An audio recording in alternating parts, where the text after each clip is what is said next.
c'est notre pays, on l'aime et on mourrait pour notre pays. Et j'en fais partie. Mais je pense qu'il faut voir les choses en face.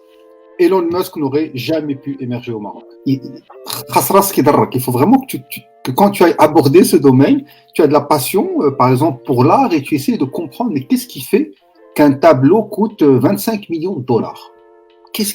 Pourquoi est-ce que ce tableau-là coûte qu'est-ce qu'il y a de fascinant, d'extraordinaire, qui fait qu'il y a une personne sur Terre qui est capable de dire, moi, je vais le payer à 25 millions de dollars, juste pour le regarder.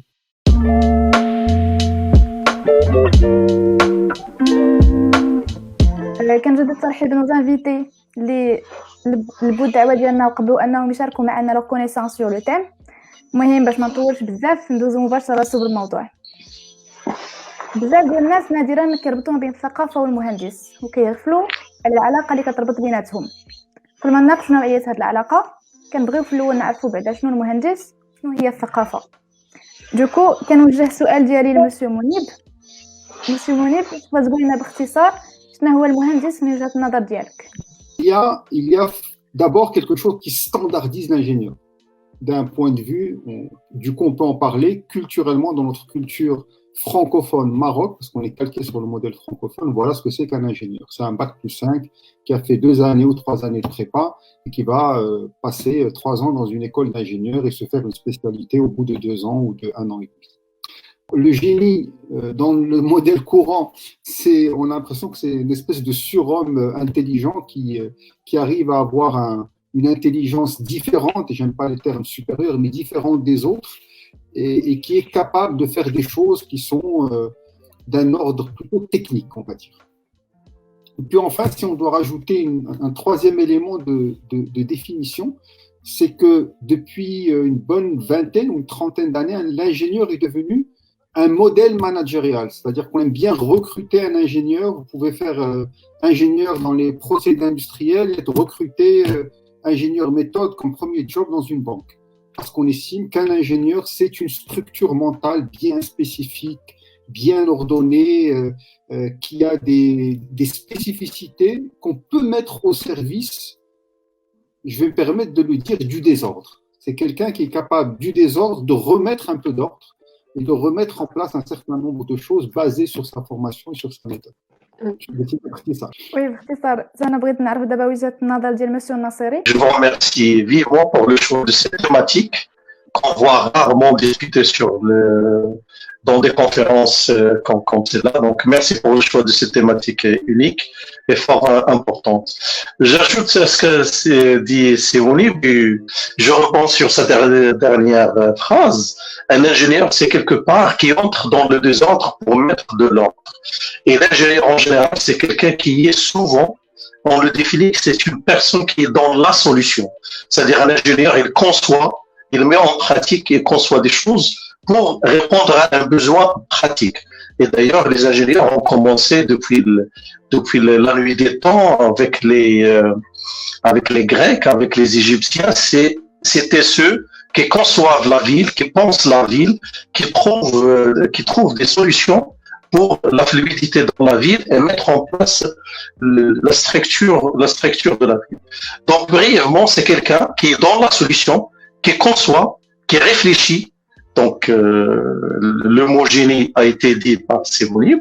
C'est quelqu'un qui a l'art du génie de trouver et de concevoir des solutions pratiques pour répondre à des besoins de la société, du développement, même des besoins humains de manière absolue. Donc, c'est quelqu'un qui est dans la solution et c'est quelqu'un qui a la lourde tâche de trouver des solutions et des réponses à des questions ou à des problématiques. المهم بعد ما عرفنا شنو مهندس من خلال جوج التدخلات اللي كي كونفيرج ا بو بري فيغ لو ميم بوين دو فو ندوزو دابا للثقافه. مسيو الصفصافي شنو كتعني بالنسبه لك الثقافه؟ ما عرفتش شنو اللي صعب واش définir l'ingénieur ولا définir الثقافه. مع المجال الثقافه. Mais ce qui me vient à l'esprit ملي كنقول لك ثقافه. Oui, bien sûr. أنا كنظن بأنه يعني كلمة ثقافة عندها بزاف ديال المعاني. سي ان مو اسي فاغ.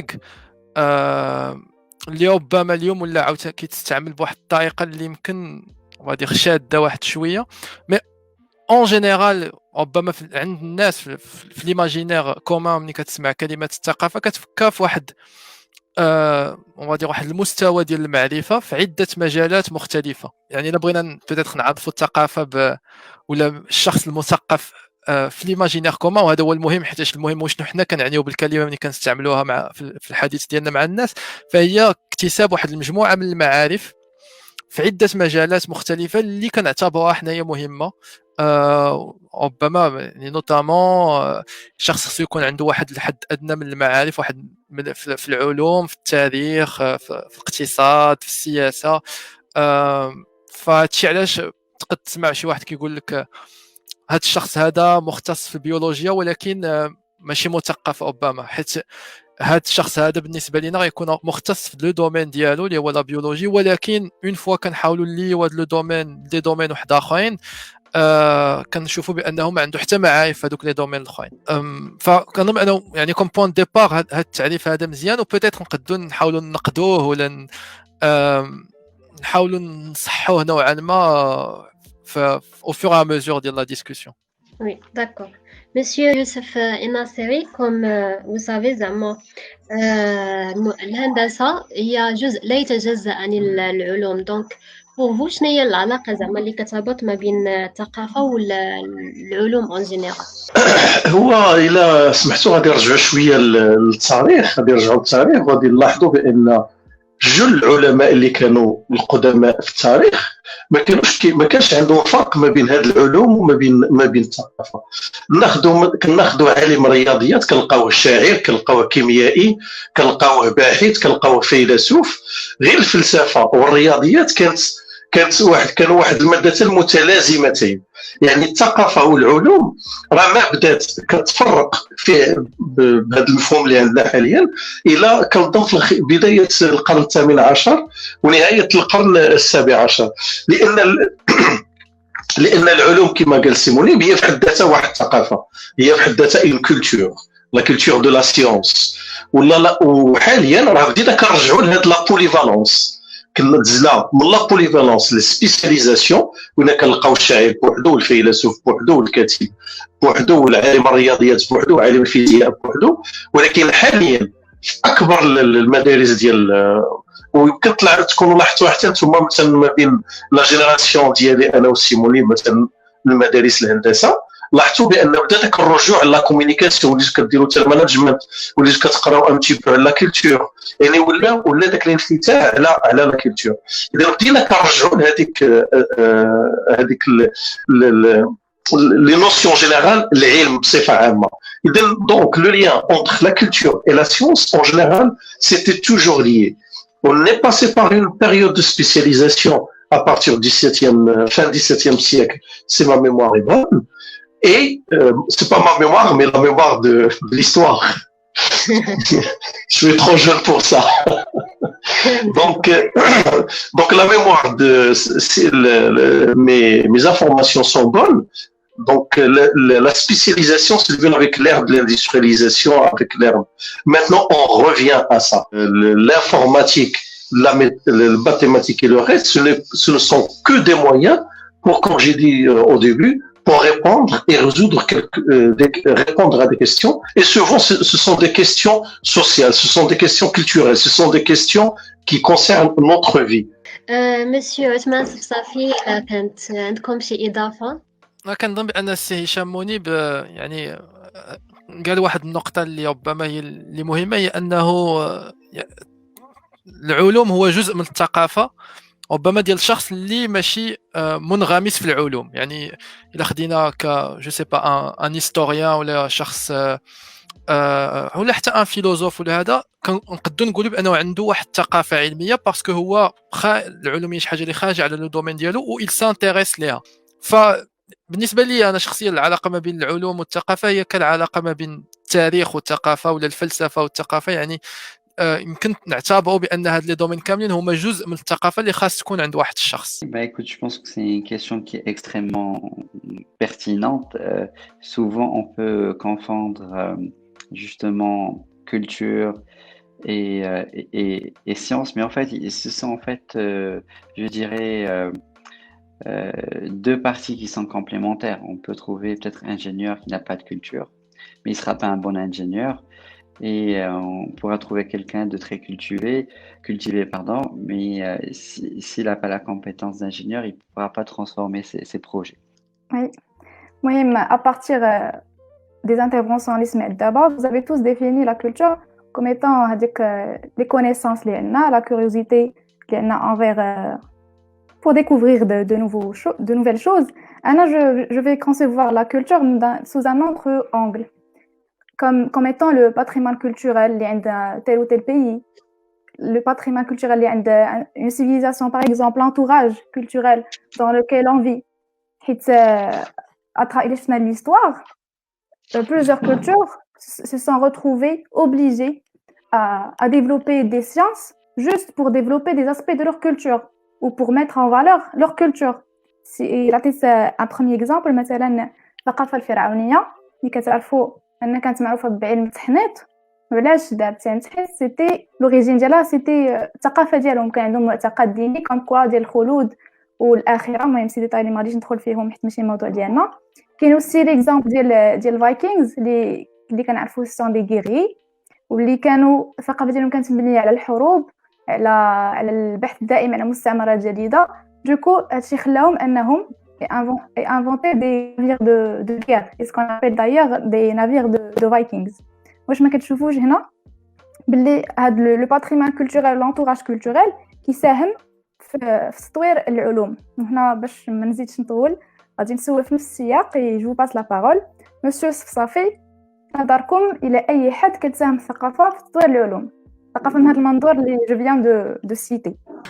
Donc je disais, je pense que c'est vraiment intéressant de voir les choses de ce point de vue-là parce que c'est presque un sens totalement différent du mot culture. On pourrait même dire que c'est juste deux mots qui ont des sens différents et qu'on désigne par le même mot. Peut-être la culture, comme vous venez de l'évoquer, c'est plutôt ce qu'on pourrait appeler l'identité culturelle. Donc l'identité culturelle de la personne ou d'un pays ou d'une région. Et effectivement, ça c'est aussi quelque chose de très important parce que, bon, comme vous l'avez cité, ça pousse ou ça induit, on va dire, les civilisations à s'intéresser à certains domaines auxquels peut-être ils ne se seraient pas intéressés s'ils n'avaient pas justement on va dire ces buts religieux, artistiques. Et pour une personne, ça peut, je pense que on peut voir ça comme aussi faisant partie de la culture dans le sens connaissance générale et générique, mais dans le monde d'aujourd'hui, je dirais que pour certaines personnes, ça peut être aussi une façon de guider sa carrière, par exemple pour un ingénieur ou même pour un scientifique, de s'intéresser à des questions qui lui sont propres à sa propre culture. Par exemple, un historien va souvent avoir tendance à s'intéresser plus, ce qui n'est pas tout le temps le cas, mais quand même à l'histoire de sa région ou à l'histoire de son pays. Et c'est aussi intéressant de voir que ces biais peuvent induire, par exemple, certains historiens, on va dire, étrangers à faire des études ou à voir les choses d'une façon différente sur d'autres civilisations, et ensuite un autre historien du pays à avoir une autre vision différente. Mais peut-être qu'aujourd'hui, avec la mondialisation, avec le fait que finalement tout se mélange et on est tous un peu dans le même petit monde, ce point de vue-là on va dire, de culture personnelle est moins présent peut-être dans la culture, dans la vision d'un ingénieur, dans sa carrière, dans comment est-ce qu'il perçoit les choses. Encore une fois, bon, c'est vrai jusqu'à un certain point, mais on peut ensuite penser que un ingénieur, par exemple, va s'intéresser peut essayer de chercher à résoudre des problèmes qui lui sont propres à sa région, et à penser à des solutions auxquelles il n'aurait pas pensé s'il n'était pas né dans cette région, s'il n'avait pas eu ce bagage culturel. Mais encore une fois, c'est moins présent qu'avant, mais c'est encore tout aussi présent et tout aussi important. Merci. Donc, Donc, je suis parfaitement d'accord avec ce qui se précède, laissez m'aider, laissez être même. J'ajoute une chose, c'est que je l'ai dit au début, c'est que la science en général, elle est là pour répondre à des questions, pour améliorer la vie du quotidien de tout le monde. La science, elle est là pour comprendre les phénomènes naturels, ce qui se passe dans l'univers, ce qui se passe dans tout. Donc, la science, c'est ça la science d'une manière générale.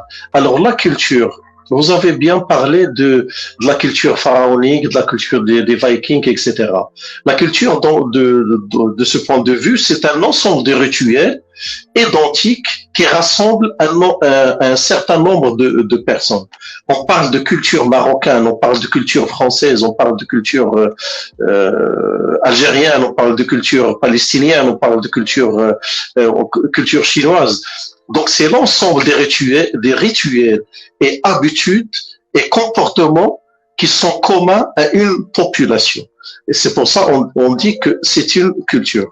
Et d'ailleurs, je me suis rappelé le feu Mehdi Manjra, le futuriste, célèbre futuriste marocain, au début de la mondialisation. Donc, il a dit que la mondialisation va être globale, mais la différence, là où le point où tout le monde ne va pas se mettre d'accord, c'est sur la culture, c'est sur cette identité des peuples. C'est vrai qu'avec Internet, tout est prêt, le monde est devenu vraiment, on disait que le monde c'est un petit village, mais aujourd'hui, on le vit. On le vit, c'est vraiment un petit village. Mais tout le monde combat et bat pour conserver sa culture. Donc la culture et les rituels et les habitudes, c'est un ensemble de points qui identifient et qui lient un ensemble une population qui l'identifie. La science, elle est beaucoup plus globale. La science, elle répond à des questions, elle répond à des questions, elle trouve des solutions, et une solution trouvée au Maroc, elle est valable ailleurs, comme les solutions trouvées ailleurs, elles sont valables au Maroc. Par contre, la culture, chacun, il est fidèle à sa culture, il est fidèle à son identité. Sur l'aspect culturel, tel que vous l'avez décrit, nous, on a beaucoup parlé au début de la culture en tant que produit de cette fameuse curiosité, de cette passion que l'on a en dehors de notre domaine de prédilection. Il y a aussi l'aspect identitaire et l'aspect empreinte. Considérer la culture comme le ciment d'une civilisation. Ce serait un marqueur de civilisation, un marqueur d'un groupe, ou un marqueur quelconque qui concerne un territoire ou un espace. Quand on pense à l'ingénieur et on pense au lien avec la créativité, je crois qu'on ne peut pas concevoir la créativité à travers une empreinte identitaire originelle. Il est toujours nécessaire d'aller croiser d'autres cultures et aller croiser d'autres empreintes pour pouvoir ouvrir des channels dans notre cerveau qui nous permettent de capter quelque chose de totalement différent de ce qu'on a capté jusqu'à aujourd'hui. On en parlera, je pense que ça ouvre un petit peu la voie, mais créativité est un concept qui sera à travers plusieurs personnes en même temps. Ça ne peut pas être quelque chose d'unique à une seule personne. Et du coup, c'est à travers plusieurs cultures. Il y a un grand challenge qui nous attend tous et je pense qu'on a déjà mis le pied dedans. Si on est francophone et qu'on pense à un pays comme la France, ils sont pleins dedans, qui est le challenge de l'acceptation culturelle. Mieux que l'acceptation, c'est le challenge de comment exploiter la culture qui m'entoure, les personnes qui sont de cultures différentes, pour pouvoir créer la réalité de demain. السؤال اللي كيطرح زعما شنو هما الانواع ديال لا كولتور اللي خاص ضروري ان ليف انجينيور زعما يكون كيكتسبهم وكيفاش زعما يقدر يكتسبهم في ظل هذا النظام التعليمي اللي لقينا فيه. Oui, je pense vraiment que c'est la grande question, enfin pour vous, probablement pour les gens qui regardent aussi, parce que effectivement, et ça je le vois, enfin je dis pas juste, mais je le vois aussi à travers la vulgarisation scientifique et tout ce que je fais, c'est malheureusement aujourd'hui en tout cas pour beaucoup de jeunes, être ingénieur ou faire une école d'ingénieur, c'est connaître le programme, les cours qu'on a demandé et puis pas grand-chose à côté. Euh, et Ouais. c'est aussi, enfin, c'est d'abord un produit du système et de comment les choses sont faites. Alors quand on est en prépa, effectivement, on a des 2 ans, 3 ans, voire 4 ans pour les malchanceux où on n'a pas le temps. On n'a pas le temps d'aller lire, on n'a pas le temps de se cultiver en quelque sorte en dehors de ce qui est demandé. Et ce qui est demandé niveau culture générale, c'est-à-dire un peu de français et tout ça, c'est vraiment pas beaucoup et c'est vraiment pas assez. Alors, non, moi personnellement, j'ai eu la chance de me retrouver face au choc, on va dire culturel, en finissant les classes prépa, donc en allant en école, parce que à l'ENS, là où j'étais, c'est une école où il y a toutes les branches, donc pas juste les branches scientifiques, et il y a une porosité incroyable entre les branches parce qu'on peut passer de n'importe quelle branche à n'importe quelle autre, on peut assister aux cours à des cours d'art, à des cours de littérature, tout est ouvert à tout le monde et donc finalement, comme on se fait des amis un peu partout, on se retrouve à connaître des choses différentes. Mais en général, c'est pas forcément le cas en école d'ingénieur et donc ça perpétue ce qui s'est passé en classe prépa se perpétue en école d'ingénieur, donc on essaie un peu de courir pour avoir des bonnes notes, être parmi les premiers pour avoir un bon poste après et tout, et finalement on prend jamais le temps de devenir, je vais dire, pour excuser le mot, de devenir une personne, on va dire, culturellement complète, et on se cantonne à son domaine. Euh, Et bon, c'est un peu la faute du système parce que on ne donne pas cette chance aux élèves. C'est un peu aussi la faute des élèves parce qu'ils ne cherchent pas finalement à connaître d'autres choses. Mais est-ce qu'on peut blâmer les gens? Est-ce qu'on peut les blâmer de ne pas chercher à connaître des choses dont ils n'ont même pas idée qu'elles existent? Euh, et bon, je suis un peu triste sur cette problématique parce que je vois pas de solution simple, si ce n'est d'espérer que les gens prennent le temps de lire d'autres choses et de réouvrir leur curiosité, peut-être même après être sortis de l'école. Très bien, moi je vais essayer de parler, je dirais, de l'ingénieur entrepreneur. Je pense que je vais parler plus de ce prisme-là, comme ça on va être complémentaires dans la discussion. Oui. Et je pense que la notion en fait de culture est extrêmement importante. Toutes les matières que vous avez citées tout à l'heure, en fait, en réalité, au-delà que ce soit des matières, ce sont des disciplines. Certes, peut-être que tout le monde ne va pas en voir l'utilité tout de suite, mais leur utilité viendra avec le besoin qu'il y a sur le terrain. Et là, je parle de l'entrepreneur. Donc, l'ingénieur qui va se transformer en entrepreneur a besoin de ces différentes cultures pour pouvoir atteindre son objectif et faire réussir son entreprise. Il est extrêmement important, en fait, de savoir que quand on lance une entreprise, on est à la fois peut-être, je dirais, l'ingénieur qui va implémenter une solution ou qui va par rapport à un problème, mais surtout le manager qui va gérer une équipe, l'avocat qui va résoudre des problèmes, le comptable qui va gérer la comptabilité de cette entreprise, le graphiste qui va designer, et etc. En fait, c'est tous les métiers qu'on doit retrouver dans l'ingénieur entrepreneur qui veut réussir. Et quand on démarre, on n'a pas beaucoup de moyens. Donc, on n'a que deux choix.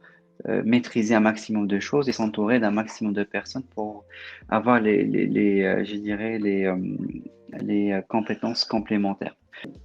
Et il faut essayer de rapprocher, je dirais, ces matières et ces disciplines et ces cultures à des choses les moins tangibles, pragmatiques, opérationnelles, qu'on peut palper, qu'on peut voir, et on peut comprendre pourquoi, voilà, en fait, on essaie de nous les enseigner et pourquoi on devrait je dirais, s'y intéresser.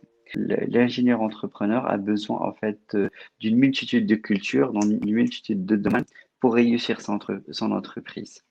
Monsieur Safsafehda, en tant que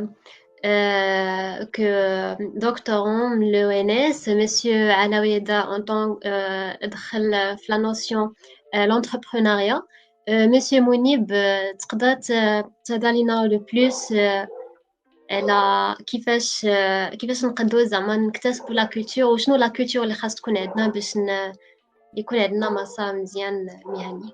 Il n'y a pas de réponse à cette question, pour être très franc avec vous. Il n'y a pas de culture spécifique à l'ingénieur et de la culture spécifique à un médecin et une culture spécifique à un menuisier. Il est 19h. Le dénominateur commun entre les différentes personnes ou les différents métiers, c'est le niveau de curiosité, le niveau de passion pour la chose, pour quelque chose. Jusqu'à en connaître, je dirais pas une spécialisation, mais en connaître assez pour pouvoir en parler et l'expliquer. Je suis de formation ingénieur, je suis passé par des multinationales, je suis devenu entrepreneur, je suis retourné en multinationale, je suis passé par le coaching m'a amené à la PNL m'a amené aux neurosciences, je m'intéresse beaucoup aux neurosciences et maintenant je suis quasiment chercheur en neuroquantique. Et il y a un background d'ingénieur qui me permet de faire ça. Parce que pour comprendre les concepts quantiques, c'est vrai que c'est simple. C'est plus facile. Mais à côté, il y a une capacité à les expliquer. Du coup, je me dis que c'est parce que moi, je me suis intéressé à ça que ça fait partie d'un complément culturel en tant qu'ingénieur. Mais il n'y a pas de règle. Je suis un fan de TikTok. Beaucoup pensent que TikTok, c'est une application où il y a des gens qui dansent. C'est complètement à l'ouest, c'est pas vrai. Il y a énormément de personnes qui partagent leur métier, qui partagent ce qu'ils font. Et moi, je suis fan de tous les ébénistes. Tout ce qu'ils sont capables de faire avec du bois et transformer, ça m'interpelle beaucoup. Ça augmente un petit peu ma culture de manière assez instantanée, parce que c'est pas plus que 2 minutes par vidéo sur le bois et sur les sculptures en bois, comment faire une table, quels sont les outils à utiliser. Ça étend ma culture. Est-ce que je suis capable de mesurer qu'est-ce que ça va m'apporter? Pas vraiment.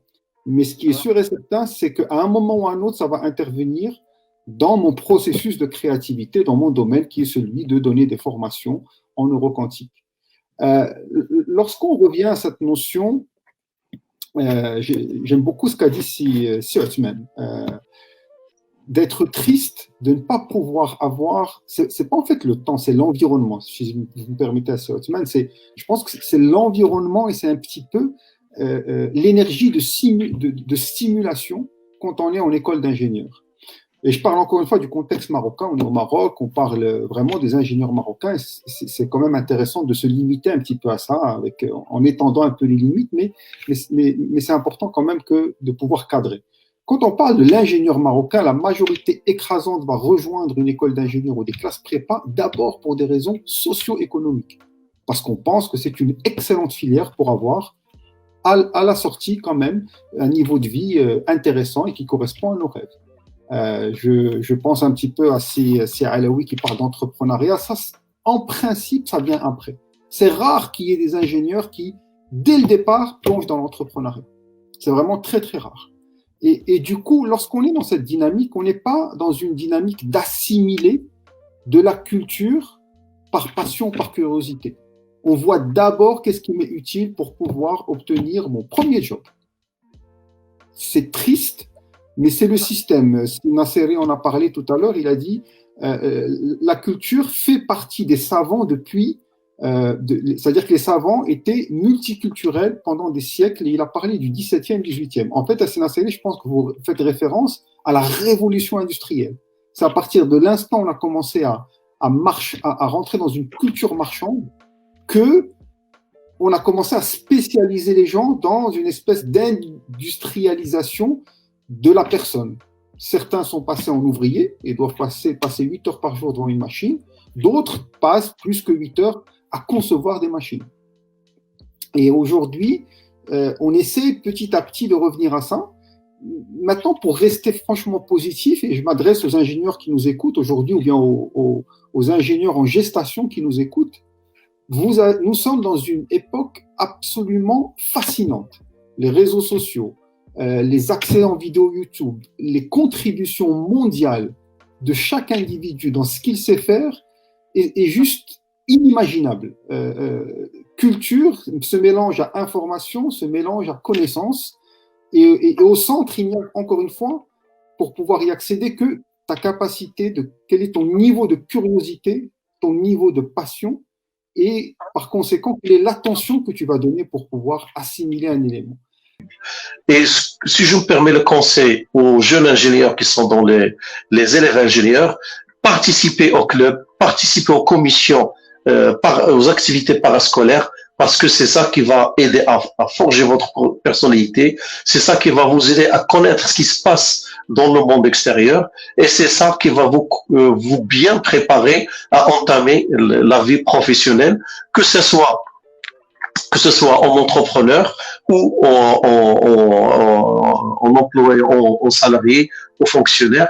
C'est très, très, très important que vous ayez que vous ayez un bagage culturel en parallèle de votre discipline. Et je me permets de dire quelque chose, c'est que je parle de l'école Mohammedia, peut-être Sémoni pourra parler de l'ENIM.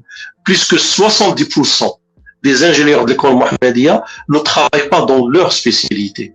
J'ai fait l'hydrogéologie, j'ai travaillé dans les mines. J'ai entamé ma carrière dans les mines. Après les mines, j'ai viré vers le management. Après le management, j'ai viré vers le consulting. Et je suis revenu aux mines en tant qu'entrepreneur. Donc, c'est pas les disciplines scientifiques qui m'ont permis ça, mais c'est beaucoup plus cette agilité, c'est le bagage culturel, socio-culturel, je me permets de dire, socio-culturel, qui m'a permis de faire tout ce que je fais actuellement. D'autre part, je faisais partie d'une dizaine de membres de jury dans les écoles d'ingénieurs, notamment l'ENIM, l'école Mohammedia et d'autres écoles à Casa, Hassania Rest, notamment sur les compétitions de porteurs de projets. Et croyez-moi que ce qu'on trouve, c'est que chacun apporte un projet pour répondre à une solution qu'il avait dans sa ville natale, qu'il avait dans son douar, qu'il avait dans les montagnes où il a vécu. Donc, c'est son milieu. Donc, le milieu, l'environnement, il est toujours présent et on enrichit et on cadre cet environnement par un bagage culturel.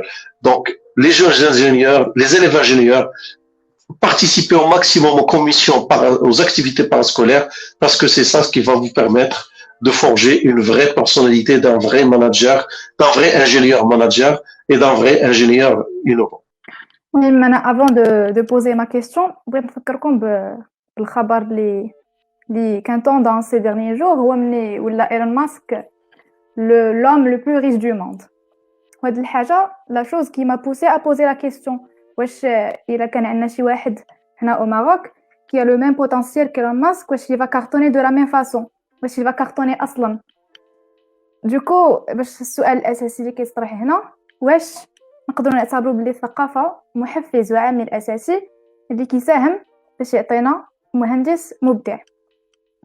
C'est notre pays, on l'aime et on mourrait pour notre pays. Et j'en fais partie.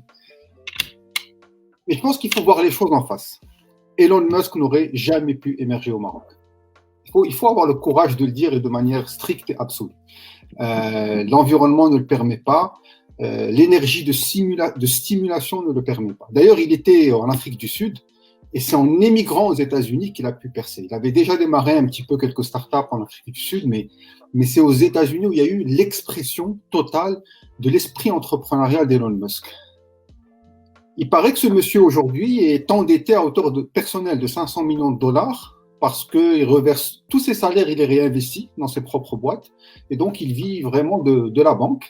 La banque lui fait confiance et c'est quelqu'un aussi qui ne possède aucune maison. Il loue et ses enfants sont en homeschooling, bien avant le Covid.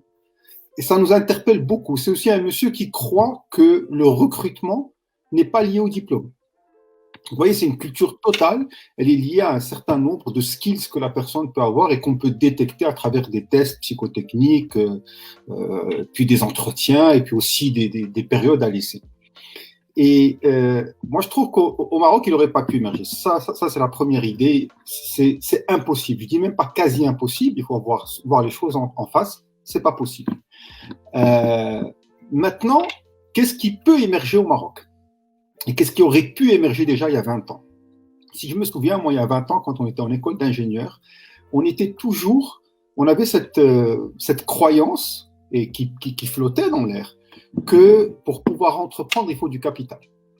Parce qu'il faut, si vous voulez, du foncier pour pouvoir installer des machines industrielles éventuellement. Nous, on était tous reliés à l'industrie plus ou moins. Il faut avoir du foncier, la banque ne te fait pas confiance, ne va pas te prêter, etc. Il y a tout un environnement, un écosystème qui fait que tu es d'abord destiné à être employé. Tu n'es pas destiné à commencer une carrière entrepreneuriale. Et pourtant, s'il y avait un domaine où on aurait pu développer un entrepreneuriat extrêmement poussé et dégager une valeur ajoutée immense pour le pays, c'est bien celui de la technologie numérique. Parce que c'est ce qui demande le moins d'investissement capitalistique et le plus d'investissement en matière grise. Et là, on peut vraiment dire, là encore une fois, je le dis pour mon pays, nous avons de la matière grise. En classe prépa, on a vu des génies littéralement des mathématiques. C'est des personnes qui sont carrées, qui ont une structure mentale totalement différente de la moyenne et qui sont capables d'assimiler une manière de programmer et de créer de la programmation.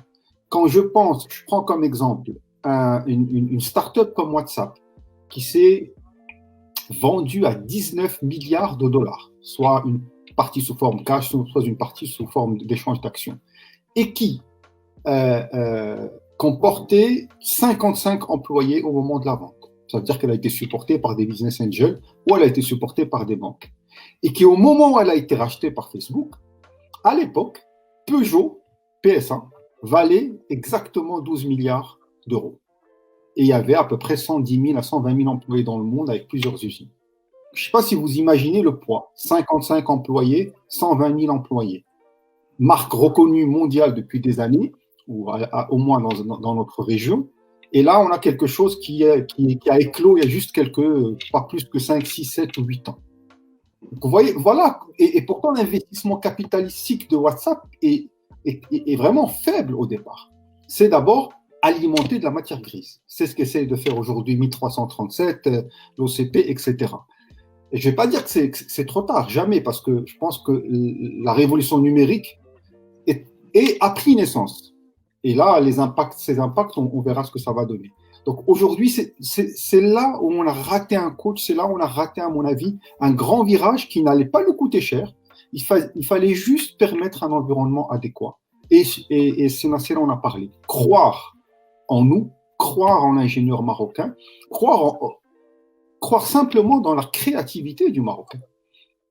Et on peut en parler plus tard, je vais m'arrêter là, mais le terme croyance, c'est véritablement un thème à régler dans notre pays. Ça, c'est quelque chose ça doit être au niveau du débat public. Quelles sont nos croyances et parce que nos croyances vont être la conséquence, ou plutôt vont créer comme conséquence nos comportements et nos capacités.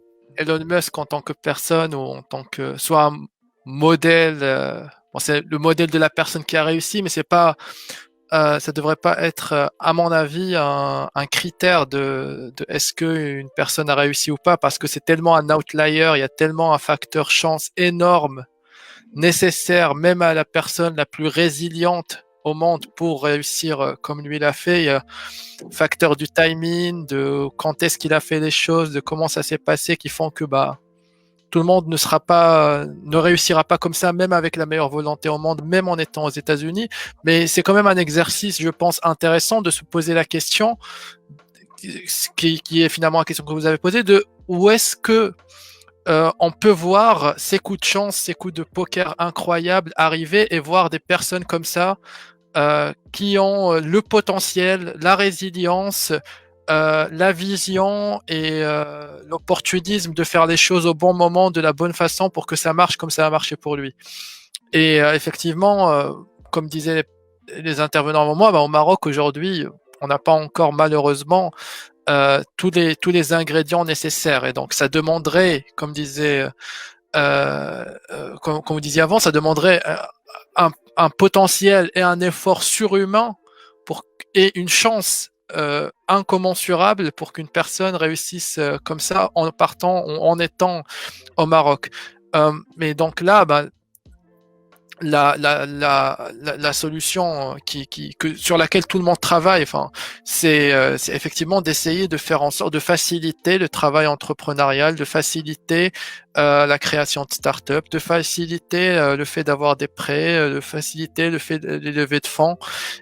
Et tout ça, ça prend du temps. Et je pense qu'il faut pas se décourager en se comparant à des pays comme les États-Unis, en se disant voilà, on n'est pas les États-Unis, donc on n'a rien. Malheureusement, on n'est pas les États-Unis, mais il y a énormément de gens qui ont une très bonne volonté et qui travaillent jour et nuit pour faire en sorte que les choses soient plus simples et que les rêves se réalisent plus facilement dans le Maroc de demain que dans celui d'aujourd'hui. Après, pour tout ce qui est, on va dire, les questions un peu plus de est-ce que d'un point de vue d'un ingénieur aujourd'hui qui veut faire de l'entrepreneuriat, est-ce que je reste au Maroc ou est-ce que je pars à l'étranger ou qu'est-ce que je dois faire? Je pense que malheureusement, si je devais être totalement pragmatique, je dirais que c'est plus facile de partir de l'étranger. Et peut-être même que même en ayant une bonne volonté, c'est peut-être même plus simple de partir de l'étranger pour ensuite revenir au Maroc plutôt que d'essayer de tout construire de zéro en partant du Maroc. Mais malheureusement, si tout le monde pense comme ça, peut-être qu'on va jamais réussir à résoudre les problèmes qu'il y a aujourd'hui. Et donc, si tout le monde pense oui, je vais partir à l'étranger et tout, bon, je dis ça en étant à l'étranger, mais en même temps, je ne suis pas entrepreneur. Donc, c'est une question un peu différente. Mais moi, j'ai beaucoup de personnes de ma génération qui ont fait des startups ou qui ont fait des entreprises pour lesquelles ça a plutôt bien marché, les ont faites en étant à l'étranger.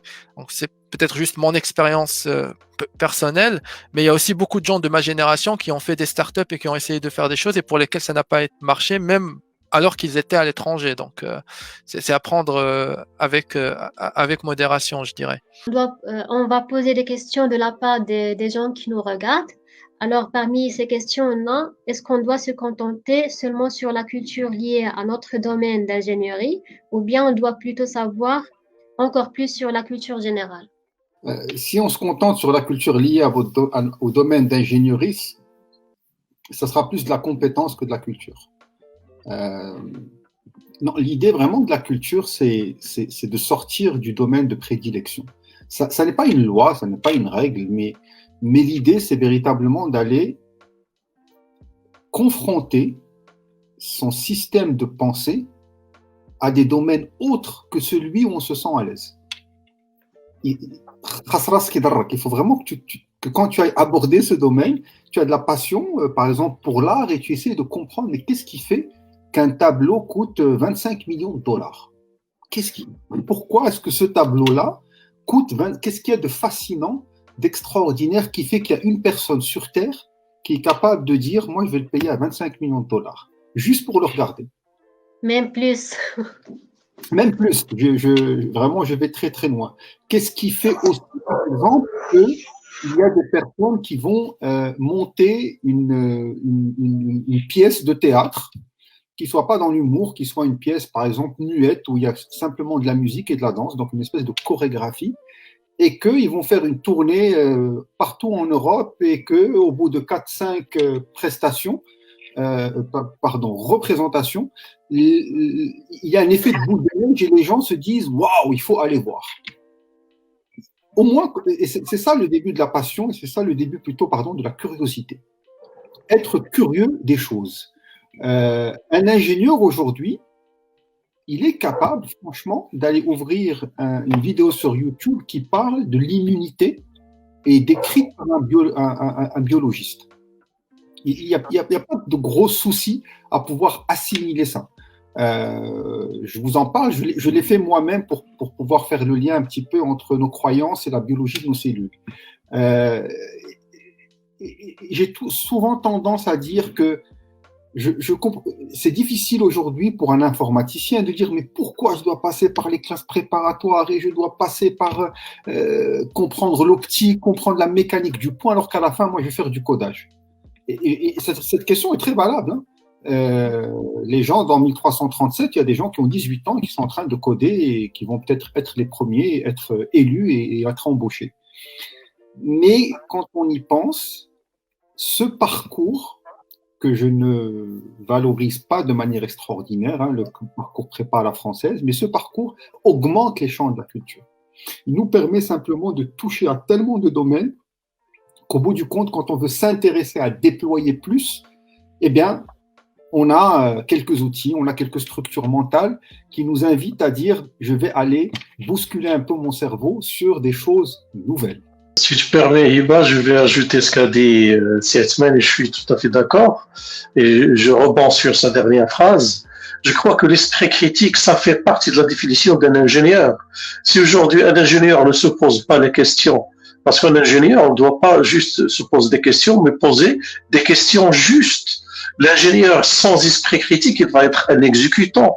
C'est-à-dire, il va, excusez-moi le terme, il va être juste un technicien sans pour autant diminuer en rien les compétences d'un technicien parce que chacun il a un rôle à jouer.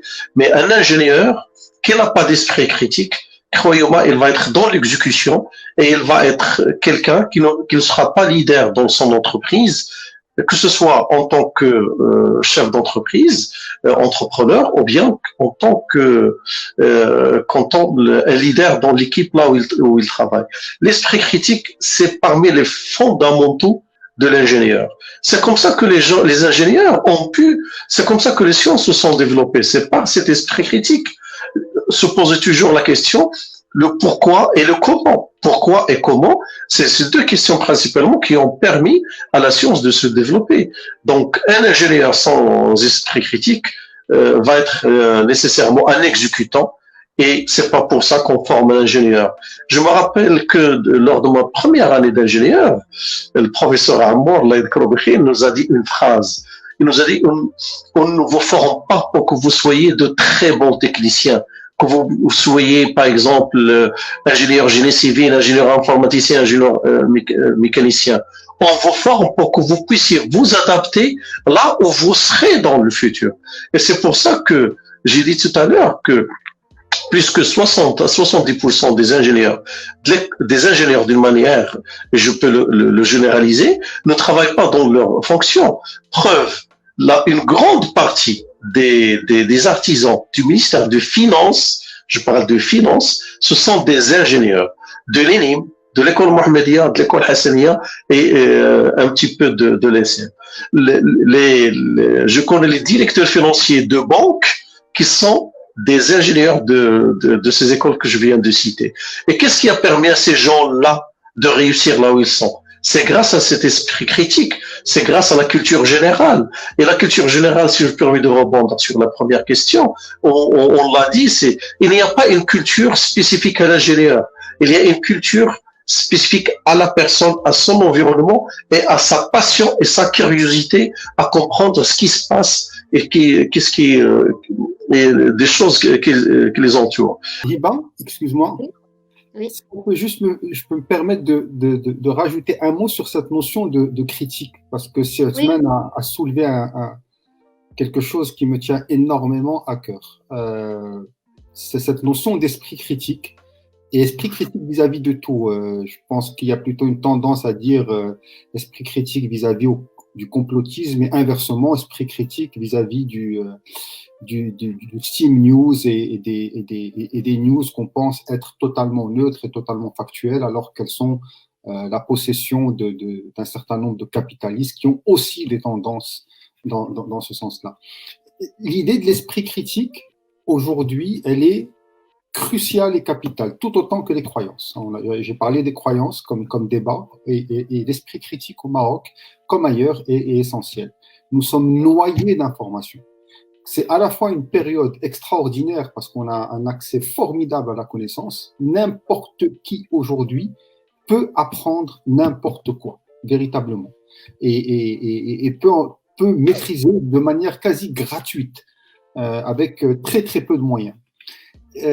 Cela dit, on a tellement un flux d'informations, souvent de manière triviale, et pas toujours intéressé. C'est comme le comportement du scrolling, qu'on commence à scroller avec notre téléphone et qu'on reçoit comme ça des infos.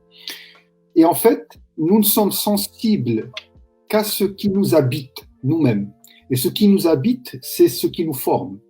Et s'il n'y a pas d'esprit critique dedans, eh bien, on sera toujours en résonance permanente avec qui nous sommes et ce que l'on voit sur notre téléphone. Si je suis quelqu'un qui me plaît ou qui me complaît à penser qu'il y a du complotisme, eh bien, d'abord, les algorithmes vont faire en sorte qu'ils vont me montrer pas mal de choses de complotisme, mais en plus, j'y serai sensible. Et la seule manière de sortir de cette boucle qui est pas, je dirais pas qu'elle est dangereuse, mais elle est simplement pas riche, elle n'est pas intéressante pour la personne, c'est d'installer cet esprit critique qui doit commencer bien avant les classes prépa, bien avant, je pense que ça doit démarrer. J'ai eu la chance d'avoir un peu une formation francophone, donc dans une mission française, et franchement, ça démarre quelque part en 5e année du lycée, quand on commence à faire de la dissertation, on pose un élément de dissertation et on commence à développer. Je ne sais pas comment ça se passe ailleurs, mais l'esprit critique est vraiment aujourd'hui au centre du filtre de ce que l'on reçoit et de comment on est inondé d'informations. C'est tout ce que je voulais dire. Par exemple, si vous avez مثلا une notion de culture مثلا كنتوا مهتمين بها شحال هادي و يعني درستوها و voilà زعما je disais que la notion de culture زعما اهتميتوا بها de plus وحاولتوا زعما في une situation كانت هذيك la notion de culture هي اللي ساهمت انكم ديروا شي idée un peu créative اللي عاونتكم في votre carrière. Ta question est très très importante. Je pense que la culture est la base de tout dans la vie d'une personne. C'est ce qu'il a emmagasiné, on va dire, en termes de culture. C'est ce qui va dessiner son chemin pour le futur. Parce qu'en fait, quand on veut mettre en place quelque chose, quand on a un rêve, on est inspiré. On est inspiré par un environnement, une culture, etc. Donc, il est évidemment en fait que la culture est le cœur, je dirais, pour moi, de l'ingénieur. Il faut savoir en fait qu'aujourd'hui, tout ce qu'on fait, l'humain, il est au centre de ça. Mais non pas la technique ni la technologie. On peut vouloir faire des choses magnifiques en termes de technologie, mais si l'humain ne suit pas et que la culture n'y est pas, ben on ne va pas aller très très loin. Je vais partager avec vous deux anecdotes. La première, tout à l'heure on a parlé de WhatsApp. WhatsApp, c'est quoi finalement? C'est une application qui permet d'échanger des messages entre, je dirais, différents types de téléphones. C'est comme ça que ça a démarré. Et effectivement, moi-même, j'avais travaillé sur une solution similaire, je pense même 5 ans plus tôt, et qui marchait. Sauf que je n'avais pas la culture entrepreneuriale nécessaire pour pouvoir la mener au succès. J'étais même à cette époque-là installé en France. J'avais développé ma première startup avec ces solutions. Mais j'étais tout seul dans mon petit coin, au lieu d'être dans des environnements de réseau d'entrepreneurs avec qui je pouvais échanger, discuter, parler de mes problèmes. Parce que mes problèmes sont aussi les problèmes de d'autres personnes auxquelles ils ont déjà trouvé des solutions. Et j'avais pas cette culture de dire que c'est possible de monter quelque chose, un business model basé d'abord sur la communauté avant que ce soit basé sur le revenu généré instantanément. Donc la culture est extrêmement importante. Je vais parler d'une deuxième anecdote. En fait, au niveau de la Startup Factory, je voulais tout simplement en fait produire le logo qui contient une fusée en 3D, mais on a un objet de décoration à l'intérieur. Donc, j'ai demandé à un de mes collègues de s'en occuper et il a dessiné l'objet en 3D. avec les bonnes dimensions, etc.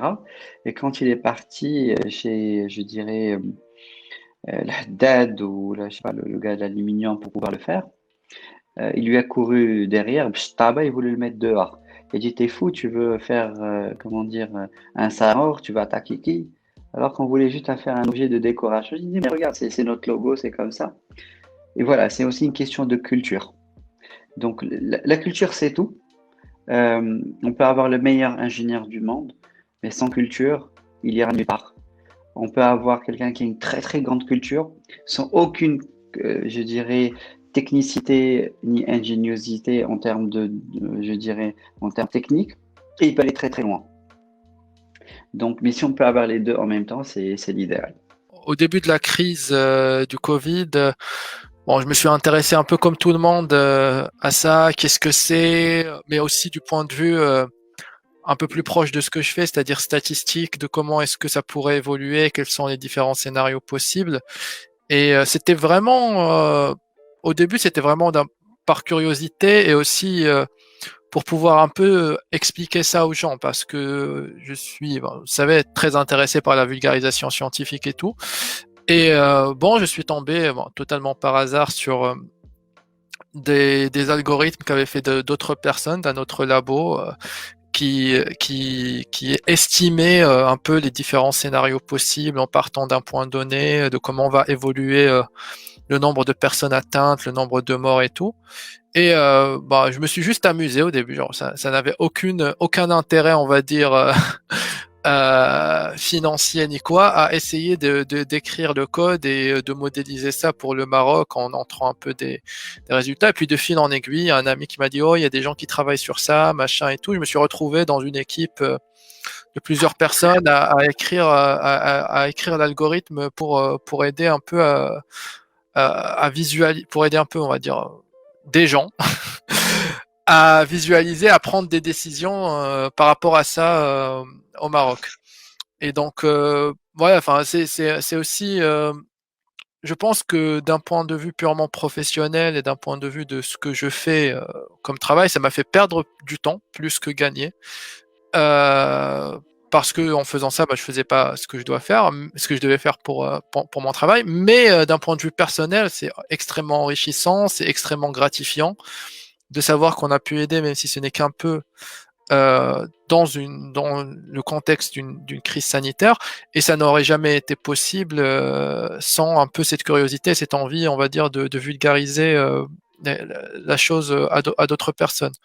Donc voilà, c'est le genre de petit hasard qui n'arrive que si on a, on va dire, la curiosité, un peu l'audace d'aller chercher au plus loin que dans sa zone de confort. Regardez un peu le logo qui est en haut à gauche de en haut à gauche, non, c'est à droite, de notre écran, Powered by StreamYard. C'est une espèce de canard ou une oie. Honnêtement, si c'était aux ingénieurs de donner un logo à ce type de plateforme, sans culture, ils ne pourraient pas mettre un logo pareil. Ils vont mettre peut-être des personnes qui communiquent, ils vont peut-être mettre quelque chose de factuel, de basique. Mais là, on a un logo et ça, c'est un produit culturel. Ça, c'est un produit il faut avoir quelque chose en dehors de son domaine pour pouvoir pondre un canard avec un casque. Et c'est ça ce que j'invite véritablement les ingénieurs à penser, c'est d'oser. Créer chez nous, dès qu'on sort un peu du cadre, on prend toujours ce risque d'être regardé de manière ridicule. Parce qu'il y a cette culture. Moi, je me permets de vous le dire, à notre époque, c'était Hadafi el-Ayaqa. Par exemple, les gens qui étaient flémis et qui étaient dans le génie industriel, on les appelait les oiseaux. Guess what, ça reste parmi les personnes qui sont les mieux recrutées aujourd'hui, qui sont au poste de direction de plusieurs grosses entreprises au Maroc. Il y a cette notion de regard qui empêche la passion, la curiosité de s'exprimer et d'aller chercher autre chose que ce qui est dans mon domaine de prédilection, de peur de sortir du lot. Et j'aimerais ouvrir votre prochain débat, si vous le voulez bien. Ce serait bien de parler de l'individualité de l'ingénieur, c'est-à-dire l'expression de son individualité, comment elle s'intègre dans le collectif et comment elle peut produire de l'intérêt pour les peuples. Vous voyez, je ne parle pas de financement, je ne parle pas d'argent, je ne parle pas d'opportunité. Donc ça vient plus tard. Je crois qu'on arrive à la fin de la discussion et de la conférence. Je fais un plaisir de vous recevoir aujourd'hui. La discussion était très enrichissante. Et Anna Beda Mesrich, Anna Sali. Et voilà. Et on serait ravis si vous nous dites un petit mot sur le comité. Qui est-ce qu'on traite le même? Merci beaucoup, c'était vraiment super. Merci pour votre accueil. Merci pour vos efforts. Franchement, c'était vraiment excellent et j'espère que vous allez continuer sur cette lancée et je vous souhaite en tout cas beaucoup de réussite et vivement la fin du Covid pour qu'on puisse vous voir en vrai, parce que on puisse faire des interventions et assister en live, parce que bon, le digital c'est bien, tout ça c'est bien, mais quand même. Écoutez, je vous félicite pour l'initiative. Voilà, enfin, vous sortez de votre zone de confort et c'est ce que j'encourage tout le monde à faire. C'est comme ça qu'on grandit, qu'on apprend de nouvelles choses. Et plus on s'éloigne de cette zone de confort, plus on va être créatif et plus on va, créer de la richesse. Voilà, en tout cas, bravo Elikom. Je vous félicite d'abord pour le choix des intervenants et des panélistes. Ça montre déjà qu'il y avait un travail de fond. Je vous en félicite. Et je vous encourage à multiplier ces rencontres-là. Et surtout, il faut capitaliser. Comment on capitalise? C'est en augmentant le réseau. Parmi les clés de réussite d'un entrepreneur, c'est son réseau. D'abord, je vous remercie pour l'organisation. J'aimerais qu'on garde cette idée de digital. On voit beaucoup, je vous comprends les jeunes, vous êtes dans un âge où vous avez envie de rentrer en contact, de parler, de s'amuser, c'est exactement ce qu'on voulait faire, etc. Moi, je peux vous dire que le digital a permis de passer ce confinement de manière extraordinairement équilibrée, on va dire. Imaginez une seconde s'il n'y avait pas le digital, je pense qu'il y aurait eu des maladies psychiatriques dégénérescentes très puissantes à la sortie de ce confinement. C'est grâce au digital qu'on a repris le contact.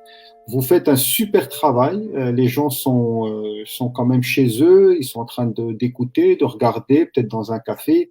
Ça ramène une certaine aisance et franchement, continuez, ne vous arrêtez pas. C'est ce genre de choses qui permet la construction de l'esprit critique. C'est ce genre de débat, c'est ce genre de discussion qui permet à un moment ou à un autre soit d'éveiller une passion ou bien une curiosité pour quelque chose, soit tout simplement d'assimiler de nouvelles notions. Continuez, faites-en autant que possible, sans trop vous prendre la tête. Vous avez vu, à partir de quelques questions, on arrive à développer. Merci beaucoup, merci à mes amis intervenants, c'est Alaoui, c'est Nasseri, c'est Othman. Ça a été un énorme plaisir de vous connaître. Merci beaucoup.